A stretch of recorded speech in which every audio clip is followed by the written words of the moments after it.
அனைவருக்கும் வணக்கம். நெருப்பு தத்துவத்தை கொண்ட செவ்வாயின் ஆதிக்கம் பெற்ற இந்த மேஷ ராசி துணிச்சலும் தலைமை பண்பும் எந்த ஒரு புதிய காரியத்தையும் முன்னின்று நடத்தக்கூடிய ஆற்றலும் இவங்கக்கிட்ட இயல்பாகவே இருக்கும். இது எல்லாருக்குமே தெரிஞ்சது தான்.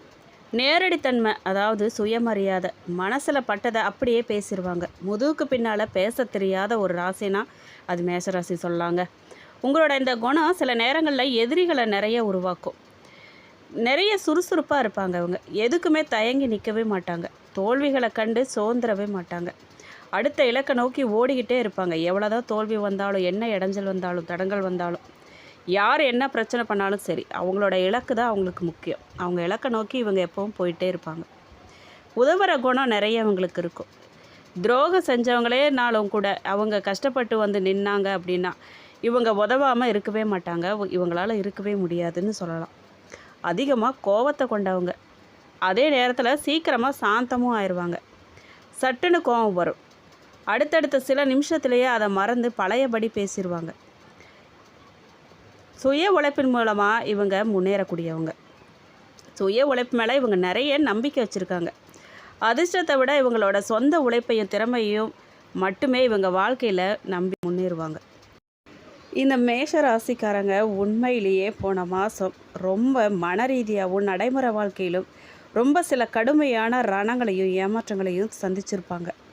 கிரக நிலைகளப்படி அவங்க சந்திச்சிருக்க வேண்டியது உண்மை. ஜோதிட ரீதியாகவும் கிரகங்களோட நகர்வுகளப்படியும் இதுக்கு பின்னால் சில முக்கியமான காரணம் இருந்துச்சு. கடந்த மாதம் நீங்கள் எதிர்கொண்ட அந்த கஷ்டம், அவமானம் மற்றும் துரோகங்களோட பின்னணியை என்னன்னு தெரியுமா உங்களுக்கு? நெருங்கினவங்களாலேயே துரோகம், ஏமாற்றம். கடந்த மாதத்தில் புதன், சுக்கிரன் மற்றும் சூரியனின் நிலைகள் சாதகம் இல்லாமல் இருந்தாலும் கூட, விரய சனியோட தாக்கம் இருந்தாலும் நீங்கள் அதிகம் நம்பினவங்களே உங்களுக்கு பின்னால் பேசும் நிலை உருவாயிருந்துச்சு. இவங்களா நமக்கு இப்படி செஞ்சாங்க அப்படின்னு நீங்கள் அதிர்ச்சி அடைகிற அளவுக்கு நெருங்கிய நண்பர்களோ உறவினர்களோ இல்லை அப்படின்னா உங்கள் கூட வேலை செய்கிறவங்களோ உங்களுக்கு எதிராக செயல்பட்டிருப்பாங்க. நீங்கள் செய்கிற உதவியெல்லாம் மறந்து உங்களுக்கு துரோகம் செய்கிற பாணியில் சிலர் நடந்துகிட்டு இருப்பாங்க. உங்களை மன ரீதியாக ரொம்பவே காயப்படுத்தியிருப்பாங்க. எதிர்பாராத அவமானத்தையும் பழி சொல்லையும் நீங்கள் கடந்த மாதத்தில் சந்திச்சிருப்பீங்க. நிறைய பேர் சந்திச்சிருப்பீங்க. உங்கள் ராசிநாதனான செவ்வாய் ராகுவோடு இணைஞ்சிருந்த காலகட்டமும் சனியின் பார்வையும் சில சங்கடங்களை உங்களுக்கு உருவாக்கியிருக்கும். நீங்கள் எந்த தப்புமே செய்யாமல் சூழ்நிலை காரணமாக உங்கள் மேலே வீண் பழி விழுந்திருக்கும். அலுவலகத்துலேயோ இல்லை அப்படின்னா குடும்பத்துலேயோ உங்களுடைய நல்ல பேர் கெட்டு போயிருக்கும். நல்ல எண்ணங்களை புரிஞ்சிக்காமல் உங்களை மட்டம் தட்டவோ இல்லை அவமானப்படுத்தவோ சிலர் முயற்சி பண்ணியிருப்பாங்க. ஏன் செய்யவும் செஞ்சுருப்பாங்க. இதனால் 4 பேருக்கு முன்னால் உங்கள் கௌரவத்துக்கு சின்ன பாதிப்பு ஏற்பட்ட மாதிரி நீங்கள் உணர்ந்திருப்பீங்க. இது கண்டிப்பாக நடந்தே இருக்கும். கடுமையான உழைப்பும் ஏமாற்றம் அளித்த பலன்களும் கஷ்டங்களும் உங்களுக்கு நிறைய நடந்திருக்கும். பண நெருக்கடி உருவாயிருக்கும். வரவை விட செலவுகள்லாம் கட்டுக்கடங்காமல் போயிருக்கும். கடைசி நேரத்தில் கை கொடுப்பாங்கன்னு நம்பினவங்க கையை விரிச்சிருப்பாங்க. பணத்துக்காக நீங்கள் பல பேர்கிட்ட அலைஞ்சு கஷ்டப்பட வேண்டியதாக இருந்திருக்கும். நிறைய காரிய தடைகள்லாம் வந்திருக்கும். ஒரு சின்ன வேலையை முடிக்கிறதுக்கு கூட பல முறை நீங்கள் அலைய வேண்டியதாக இருந்திருக்கும். நாளைக்கு முடிஞ்சிரும்னு நினச்ச காரியமெல்லாம் தள்ளி போய் மன உளைச்சலை தந்திருக்கும். உங்களுக்கு எல்லா பக்கம் 4 பக்கம் இருந்து 4 விஷயத்தில் இருந்தும் உங்களுக்கு நெருக்கடிகள்லாம் இருந்துகிட்டே இருந்திருக்கும். இப்போ உங்களுக்கு ஒரு நிம்மதியான செய்தி என்ன அப்படின்னு கேட்டிங்கன்னா, விடியறதுக்கு முன்னாடி இருள் அதிகமாக இருக்குன்னு சொல்லுவாங்க. கடந்த மாதம் நீங்கள் பட்ட அஷ்டமத்து மற்றும் விரைய பலன்கள்லாம் கசப்பான அனுபவங்கள் எல்லாமே இந்த மாதம் மாறப்போகுது. ஜூன் 15க்கு மேலே முடிவுக்கு வருது. இப்போ உங்கள் ராசிநாதன் செவ்வாய் உங்கள் ராசிக்குள்ளேயே வந்து ஆட்சி பலம் பெற்றுட்டார். அதுபோல் மிதுன ராசியில் 4 கிரகங்கள் இணைஞ்சு குருவோட பார்வையால் உங்களுக்கு கிடைக்கிறதால உங்களை அவமானப்படுத்தினவங்க முன்னிலையில் நீங்கள் தலை நிமிர்ந்து வாழும் காலம் தொடங்கிருச்சு. துரோகிகளை உங்கள் வாழ்க்கையை விட்டே அடையாளம் கண்டு ஒதுக்கும் தெளிவு உங்களுக்கு கிடைக்கும். இழந்த கௌரவமும் பணமும் படிப்படியாக உங்களை தேடி வரப்போகுது. கடந்த மாதம் கஷ்டமெல்லாம் உங்களை உடைக்கிறதுக்காக அல்லங்க, உங்களை இன்னும் பக்குவப்படுத்துறதுக்கும் பலப்படுத்துறதுக்கும் தான். இனி வரும் காலம் உங்களுக்கு புது நம்பிக்கையை தருப்பது. இந்த மாத கிரகநிலை தாக்கம் உங்களுக்கு எப்படி இருக்குன்னு கேட்டிங்கன்னா, உங்களுக்கு இந்த கிரகநிலைகள்லாம் சில சிறப்பான யோகங்களையும் சில எச்சரிக்கைகளையும் தருது. உங்கள் ராசி அதிபதியான செவ்வாய் உங்கள் ராசியிலேயே, அதாவது முதல் வீட்டில் ஆட்சி பெற்று அமர்ந்திருக்கிறது உங்களுக்கு மிகுந்த தைரியத்தையும் சுறுசுறுப்பையும் தலைமை தாங்கும் பண்பையும் கொடுக்கக்கூடியதாக இருக்க போகுது. நினச்ச காரியத்தெல்லாம் நீங்கள் வீரியத்தோடு செஞ்சு முடிக்க போகிறீங்க. மிதுனத்தில் 4 கிரகங்கள் சேர்க்க உண்டாகியிருக்கு. சூரியன், புதன், குரு, சுக்கிரன். உங்கள் ராசிக்கு 3ஆம் வீடான மிதுனத்தில் இந்த 4 முக்கிய கிரகங்களும் இணைஞ்சிருக்கு. உங்கள் தொடர்பு திறன், எழுத்துத்துறை மற்றும் பயணங்கள் மூலமாக நல்ல லாபத்தை தரப்போகுது. உங்களுக்கு இளைய சகோதரர்களின் வழியில் ஆதரவு உங்களுக்கு கிடைக்க போகுது. 3ல் குருவின் பார்வை 3ஆம் வீட்டில் இருக்கும். குரு பகவான் உங்கள் ராசிக்கு 7, 9 மற்றும் 11ஆம் இடங்களை பார்க்குறதால திருமண முயற்சிகள்லாம் கைக்கூடி வரப்போகுது. ரொம்ப நாளாக வரன் தேடிட்டு இருக்கிறவங்களுக்கு நல்ல வரன் அமைய போகுது. இந்த மாதம் இனி வரும் நாட்களில் உங்களுடைய விடாமுயற்சிக்கு நல்ல பலன்கள் தரக்கூடிய நாட்களாக அமைஞ்சிருக்குங்க. நீங்கள் நினச்ச காரியமெல்லாம் நிறைவேறுமா, அதிர்ஷ்டமாக இருக்குமான்னு நீங்கள் கேட்டீங்க அப்படின்னா உங்களுக்கு மத்தியமமான அதிர்ஷ்டமும் அதிக உழைப்பு கலந்த பலன்கள் தான் கிடைக்க போகுது. நினச்ச காரியங்கள் எல்லாமே உடனே நிறைவேறிட்டாலும் கூட உங்களுடைய தொடர் முயற்சியால் மாத பிற்பகுதியில் சாதகமான முடிவுகள்லாம் உண்டாக போகுது. அவசரப்பட்டு நீங்கள் எந்த ஒரு முடிவுமே எடுக்காமல் நிதானமாக செயல்பட்டால் தொட்ட காரியத்தில் எல்லாத்துலேயுமே வெற்றி பெறுவீங்க. அதை முக்கியமாக அக்ரிமெண்ட் போடுறதில், ஒரு இடம் வாங்கிறதுல, முதலீடு பண்ணுறதுலாம் நீங்கள் முக்கியமாக அவசர முடிவு எதுவும் எடுக்கவே கூடாது. கவனமாக தான் முடிவு எடுக்கணும். தொழில் வியாபாரத்தை பற்றி கேட்டிங்க அப்படின்னா நீங்கள் புது முதலீடுகளை தவிர்த்து இருக்கிற வியாபாரத்தை நிலைநிறுத்த பாடுபடுறதே நல்லதுங்க. வாடிக்கையாளர்கள்கிட்ட நீங்கள் கனிவாக பேசுகிறது ரொம்ப நல்லது. அது உங்கள் விற்பனையை உயர்த்தும். தொழில் முனைவோர் பற்றி கேட்டிங்கன்னா புது கூட்டாளிகளை சேர்க்கும்போது நீங்கள் ரொம்ப எச்சரிக்கையாக இருக்கிறது நல்லது. கூட்டு தொழிலில் சின்ன சின்ன கருத்து வேறுபாடுகள்லாம் வந்து போகிறதுக்கு வாய்ப்பு இருக்குங்க. கவனமாக இருங்க. பணிபுரிகிறவங்களை பொறுத்த வரைக்கும் அலுவலகத்தில் வேலைப்பளு கொஞ்சம் அதிகமாக தாங்க இருக்கும். மேலதிகாரிகளோட பேசும்போது வார்த்தைகளில் நீங்கள் நிதானமாக இருக்கிறது நல்லது. நிதானம் தேவை. எடுத்தெறிஞ்சு ஒரு நிமிஷத்தில் பேசிடலாம். ஆனால் அதனால் வர விளைவுகள் என்னவோ அது நமக்கு தான் வரப்போகுது. கவனமாக இருங்க. குடும்ப வாழ்க்கை பற்றி கேட்டிங்கன்னா குடும்பத்தில் சுப செலவுகள்லாம் ஏற்படுறதுக்கு வாய்ப்பு இருக்குது. கணவன் மனைவிக்கிடையே அப்பப்போ வாக்குவாதங்கள்லாம் வந்தாலும் கூட பெரிய பாதிப்பு எதுவும் இருக்காது. உறவினர்கள்கிட்ட பேசும்போது விட்டு கொடுத்து போகிறது குடும்ப அமைதியை காக்க உதவுங்க. ரொம்ப நாளாக நீங்கள் எதிர்பார்த்த சுப செய்தி வந்து சேரப்போகுது.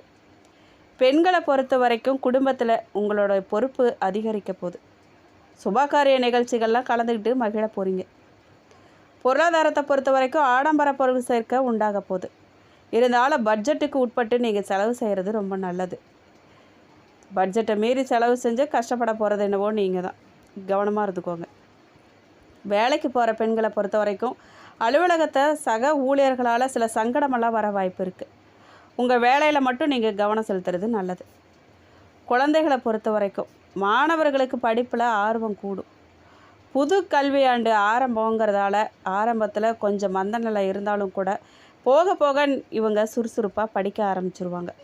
நீங்கள் எந்த தெய்வத்தை வழிபடலாம், என்ன பரிகாரம் பண்ணலான்னு கேட்டிங்கன்னா சவால்களை சமாளித்து நினைத்த காரியங்களில் வெற்றி பெற நீங்கள் வழிபட வேண்டிய தெய்வம் மேஷராசிக்கு அதிபதியான செவ்வாயின் அதிதேவதை முருகப்பெருமான். அப்புறம் பார்த்தீங்கன்னா தைரியத்தை கொடுக்கக்கூடிய துர்க்கை அம்மன். பரிகாரம் என்னன்னு கேட்டிங்கன்னா செவ்வாய்க்கிழமைகளில் முருகப்பெருமானுக்கு செவ்வரளி மலர்கள் சாத்தி கந்த சஷ்டி கவசம் இல்லை அப்படின்னா திருமுருகாற்றுப்படை பாராயணம் செய்கிறது ரொம்ப நல்லதை தரும் உங்களுக்கு. செவ்வாய் தோஷ பாதிப்புகள்லாம் குறைய துர்க்கை அம்மனுக்கு எலுமிச்சை தீபம் ஏற்றி வழிபடுறது நல்லது.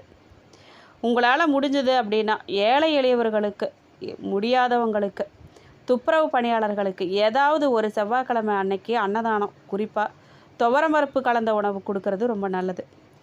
முயற்சியும் முறையான வழிபாடும் இந்த மாதத்தை உங்களுக்கு பயனுள்ள மாதமாக மாற்றும். அஸ்வினி நட்சத்திரக்காரர்களுக்கு வரக்கூடிய இந்த மாத காலகட்டமானது முன்னேற்றமாக இருக்க போகுது. லாபஸ்தானத்தில் சஞ்சரிக்கக்கூடிய ராகு எடுக்கிற வேலையில் எல்லாத்துலேயுமே வெற்றி இயக்குவார். வருமானத்தை அதிகரிப்பார். தொழிலில் ஏற்பட்ட தடைகளை நீக்குவார். விரயஸ்தானத்தில் சனி பகவான் சஞ்சரித்து வந்தாலும் கூட குரு பார்வை இருக்கிறதால விரயம் எல்லாம் சுப விரயமாக தான் இருக்க போகுது. உங்களுக்கு இருந்த சங்கடங்கள், நெருக்கடிகள், பொருளாதார நிலையெல்லாம் மாறி கொஞ்சம் கொஞ்சமாக குறைஞ்சி பொருளாதார நிலை உயரப்போகுது. சிலருக்கு புது சொத்தெல்லாம் சேரப்போகுது. பூர்வ புண்ணிய ஸ்தானத்தில் கேது சஞ்சரிக்கிறதால மனக்குழப்பமெல்லாம் அடையுங்க. கவனமாக இருந்துக்கோங்க. தேவையில்லாத சிந்தனையெல்லாம் வந்து போகும். பிள்ளைகளால் சில சங்கடங்கள்லாம் உண்டாகும். இருந்தாலும் அதெல்லாம் சரியாயிரும். கவலைப்படாதீங்க. பூர்வீக சொத்தில் ஏற்பட்ட பிரச்சனையெல்லாம் முடிவுக்கு வந்துடும். குடும்பத்தில் நிம்மதியான நிலை உண்டாக போகுது. கணவன் மனைவிக்கு ஏற்பட்ட பிரச்சனைகள்லாம் விலக போகுது. உடல்நிலையில் தோன்றிய பாதிப்பு இருந்த இடம் தெரியாமல் போக போகுது. விவசாயிகளுக்கு எதிர்பார்த்த ஆதாயம் கிடைக்க போகுது. மாணவர்களுக்கு படிப்பில் கவனம் கூடுங்க. சுய தொழில் செய்கிறவங்களுக்கு லாபம் அதிகரிக்க போகுது. முதியோர்களுக்கு ஏற்பட்ட பாதிப்புகள்லாம் இருந்த இடம் தெரியாமல் போக போகுது. ஆரோக்கியம் சீராக இருக்க போகுது. பெண்களுக்கு ஏற்பட்ட குழப்பமெல்லாம் விலக போகுது. நன்மையான நிலை உண்டாக போகுது. நீங்கள் விநாயகர் வழிபாடு மேற்கொள்ளலாம். எடுத்த வேலை எல்லாமே வெற்றியாக முடியும். அடுத்து பரணி நட்சத்திரக்காரர்களுக்கு நீங்கள் எப்போவுமே உழைப்பால் உயர்வடைஞ்சு இருப்பீங்க. இப்போ வரக்கூடிய காலகட்டம் உங்களுக்கு அதிர்ஷ்டகாரகன் சுக்கிரன் மாதம் முழுவதும் உங்களுக்கு சாதகமாக சஞ்சரிக்க போகிறாரு. குடும்பத்தில் நிம்மதியான நிலை இருக்க போகுது. எதிர்பார்த்த பணம் வரப்போகுது. கணவன் மனைவிக்குள்ளே ஏற்பட்ட பிரச்சனைகள்லாம் கொஞ்சம் கொஞ்சமாக விலக போகுது. ஆரோக்கியம் சீராக போகுது. புது இடம் வீடு வாங்கும் முயற்சி எல்லாமே வெற்றியாக போகுது. பொன் பொருள் சேரப்போகுது. வேலையில் ஏற்பட்ட நெருக்கடிகள்லாம் நீங்க போகுது. புது தொழில் தொடங்கும் முயற்சி வெற்றியாகும். ஆனால் எச்சரிக்கையாக பண்ணுங்கள். வேலைக்கு முயற்சி செய்கிறவங்களுக்கு எதிர்பார்த்த வேலை கிடைக்க போகுது. அரசு வழி முயற்சிகள்லாம் சாதகமாக இருக்க போகுது. 7.5 சனி சங்கடங்கள்லாம் கொஞ்சம் கொஞ்சமாக விலக போகுது. ஆஸ்பத்திரியாக ஏறி இறங்கி வந்தவங்களுக்கு உடல்நிலையெல்லாம் சீராக போகுது. வெளிநாட்டு முயற்சிகள்லாம் சாதகமாக போகுது. அரசியல்வாதிகளை பொறுத்த வரைக்கும் தலைமையின் ஆதரவு கிடைக்கும் உங்களுக்கு. சிலருக்கு எதிர்பார்த்த பொறுப்பு கூட கிடைக்கும். லாப ராகுவால் ஆதாயம் உங்களுக்கு கூட போகுது. கையில் பணம் புரளும். மகிழ்ச்சியை அதிகரிக்கும். மனசில் நிம்மதி உண்டாகும். பெண்களுக்கு ஏற்பட்ட பிரச்சனைகள்லாம் விலகும். வேலை பார்க்குற இடத்துல நிம்மதியான நிலை உருவாகும். உத்தியோகத்தில் இருக்கிறவங்களுக்கு எதிர்பார்த்த இடமாற்றம் பதவி உயர்வெல்லாம் கிடைக்க போகுது. விவசாயத்தில் ஏற்பட்ட சங்கடங்கள்லாம் விலக போகுது. மாணவர்களுக்கு எதிர்கால பற்றிய எண்ணம் உண்டாகும். நீங்கள் பரிகாரமாக சனீஸ்வரருக்கு தீபம் ஏற்றி வழிபட சங்கடங்கள்லாம் விலகும். அடுத்ததாக கார்த்திகை நட்சத்திரம் 1ஆம் பாதக்காரர்களுக்கு எதிர்காலம் பற்றிய சிந்தனையோடு திட்டமிட்டு வாழ்ந்து வரும் உங்களுக்கு வரக்கூடிய காலகட்டம் யோகமானவதாக இருக்க போகுது. ஆத்மகாரகன் சூரியன் தைரிய வீரிய பராக்கிரமஸ்தானத்தில் சஞ்சரிக்கிறதால மனசில் நம்பிக்கை உங்களுக்கு அதிகரிக்கும். துணிச்சலும் தைரியமும் கூடும். எடுத்த வேலைகள்லாம் முடிவுக்கு வரும். தடைப்பட்ட வேலையில் நல்லபடியாக நடந்து முடியும். செல்வாக்கும் அந்தஸ்தும் உயரப்போகுது. உடலில் ஏற்பட்ட பிரச்சனைகள்லாம் படிப்படியாக விலகப்போகுது. உத்தியோகத்தில் ஏற்பட்ட நெருக்கடிகள்லாம் நீங்க போகுது. தடைப்பட்ட பதவி உயர்வு இடமாற்றமெல்லாம் வரும். புதுசாக தொழில் தொடங்குவதற்கு எதிர்பார்த்த அனுமதியெல்லாம் கிடைக்கும். வீடு வாகனம் வாங்குகிற முயற்சி வெற்றியாக இருக்கும். வரவு அதிகரிக்கும். அரசியல்வாதிகள் செல்வாக்கு உயரும். தலைமையின் ஆதரவு கிடைக்கும். சிலருக்கு எதிர்பார்த்ததை அடைஞ்சிட்ட நிம்மதி உண்டாகும். ஜென்ம ராசிக்குள்ளே சஞ்சரிக்கும் செவ்வாய் உங்களை வேகப்படுத்துவார். உற்சாகத்தோடு செயல்பட வைப்பார். குரு பார்வைகள் அஷ்டம ஜீவன விரயஸ்தானங்களுக்கு கிடைக்கிறதால திடீர் வாய்ப்புகள்லாம் உங்களை தேடி வரும். வியாபாரம் முன்னேற்றம் அடையும். வருமானம் அதிகரிக்கும். செலவுகள்லாம் கட்டுப்படும். 7.5 சனி பாதிப்பு இருந்த இடம் தெரியாமல் போக போகுது. பெண்களை பொறுத்த வரைக்கும் நிம்மதியான நிலை ஏற்பட போகுது. மாணவர்களுக்கு படிப்பில் ஏற்பட்ட தடைகள்லாம் விலக போகுது. விவசாயிகளுக்கு எதிர்பார்த்த ஆதாயம் கிடைக்க போகுது. நீங்கள் பரிகாரமாக அதிகாலையில் சூரியனை வழிபட வாழ்க்கையில் வெற்றி உண்டாகும் உங்களுக்கு. மேஷராசிக்காரர்களை பொறுத்த வரைக்கும் உங்களுடைய காரியங்களை வெற்றிகரமாக முடிக்கிறதுக்கும் நேர்மறை ஆற்றலை அதிகரிக்கிறதுக்கும் உதவக்கூடிய அதிர்ஷ்ட எண்கள் தேதிகள் நிறங்கள்லாம் என்னன்னு கேட்டிங்கன்னா மேஷராசியோட அதிபதியான செவ்வாய் பகவானுக்குரிய எண்களும் கிரகநிலைகள் படி உங்களுக்கு நன்மை தரும் எண்களும் அதிர்ஷ்ட முக்கியமான எண்கள் என்ன அப்படின்னு கேட்டிங்கன்னா 9, 3, 1. நீங்கள் பயன்படுத்தக்கூடிய பிற எண்கள் என்னென்னா 5. நீங்கள் இந்த ஆணி மாதத்தில் புது முயற்சிகளை தொடங்குறதுக்கும் சுபகாரியங்கள் பேசவும் முக்கிய மனுஷங்களை சந்திக்கவும் ஏற்ற தேதி என்னன்னு கேட்டிங்கன்னா ஜூன் மாதத்தில் 18, 23, 27. ஜூலை மாதத்தில் 1, 4, 6, 9, 14, 15. நீங்கள் கவனமாக இருக்க வேண்டிய தேதி என்ன அப்படின்னு கேட்டிங்கன்னா ஜூன் 29, 30 மற்றும் ஜூலை 1 ஆகிய நாட்களில் உங்கள் ராசிக்கு சந்திராஷ்டமம் இருக்கிறதால இந்த தேதிகளில் புது முதலீடுகள்லாம் முக்கிய முடிவுகள்லாம் நீண்ட தூர பயணங்கள்லாம் தவிர்க்கிறது ரொம்ப நல்லது. உங்களுக்கு அதிர்ஷ்டமான நேரம் என்னன்னு கேட்டிங்கன்னா இந்த மாதம் உங்கள் மனசுக்கு தெளிவையும் சுறுசுறுப்பையும் தரக்கூடிய நிறங்கள் சிவப்பு மற்றும் மஞ்சள். செவ்வாய் மற்றும் குரு ஆதிக்கத்தால் இந்த நிறம் உங்களுக்கு பெரும் அதிர்ஷ்டத்தை தரும். துணை நிறம் என்னன்னு கேட்டிங்கன்னா வெள்ளை, இளஞ்சிவப்பு. நீங்கள் தவிர்க்க வேண்டிய நேரம் இந்த மாதத்தில் கருப்பு, அடர் நீலம். இந்த ஆடைகளை சுபகாரியங்களுக்கோ இல்லை நல்ல விஷயங்களுக்கு எதுக்குமே நீங்கள் பயன்படுத்துகிறத தவிர்க்கிறது ரொம்ப நல்லது. உங்களுக்கு இந்த வீடியோ பிடிச்சிருக்கணும், பயனுள்ளதாக இருந்திருக்கணும்னு நம்புகிறோம். வீடியோ பற்றின கருத்துக்களை கமெண்ட் பாக்ஸில் பதிவிடுங்க. நீங்கள் இப்போ தான் புதுசாக இந்த சேனலை பார்க்குறீங்க அப்படின்னா இப்போவே சப்ஸ்கிரைப் பண்ணி கூடவே பெல் ஐக்கானையும் கிளிக் பண்ணுங்கள். லைக் பண்ணுங்கள், ஷேர் பண்ணுங்கள். நன்றி.